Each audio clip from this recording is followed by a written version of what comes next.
ரஜினிகாந்த் நடிப்பில் வெளியாக உள்ள வேட்டையின் திரைப்படத்திற்கு தடை விதிக்க உத்தரவிடக் கோரிய வழக்கில் வேட்டையின் படத்திற்கு இடைக்கால தடை விதிக்க உயர்நீதிமன்ற மதுரை அமர்வு மறுப்பு தெரிவித்திருக்கிறது. விவரங்களை நம்முடைய செய்தியாளர் சந்திரன் வழங்கிட கேட்கலாம். சந்திரன் வணக்கம். இது பற்றிய மேலும் விவரங்கள் இங்கு பகிரலாம். வணக்கம். ரஜினிகாந்த் நடித்து வெளியிட உள்ள வேட்டையின் திரைப்படத்தில் தடை விதிக்க மனு தாக்கல் செய்யப்பட்டது.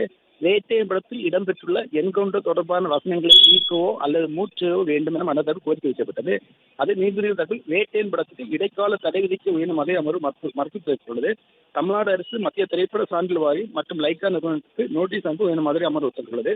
மதுரை உலகநீதி சேர்ந்த பழனிவேலு உயர்ந்த மதுரை அமர்வு பொதுநல வழக்கு தாக்கல் செய்தார்.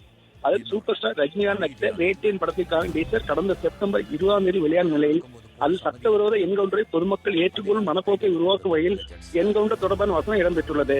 இதனை நீக்க கோரி அதிகாரிகள் முறையிட்டும் எந்த நடவடிக்கையும் இல்லை. ஆகவே வேட்டையின் படத்தில் இடம்பெற்றுள்ள என்கவுண்டர் தொடர்பான வசனங்கள் நீக்கவோ அல்லது மூச்சையோ உத்தரவு என கோரியிருந்தார். அதேபோல் அதுவரை வேட்டையின் படத்தை வெளியிட இடைக்கால் தடை என கோரியிருந்தார். இந்த மனு நீதிபதிகள் சுப்பிரமணியன் கௌரி அமர்வு முன்பாக விசாரணைக்கு வந்தது.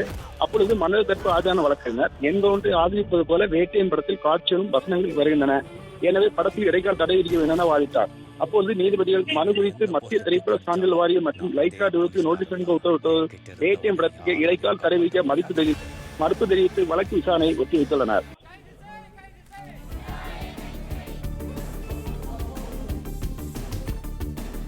விவரங்களை வழங்கியமைக்க நன்றி சந்திரன்.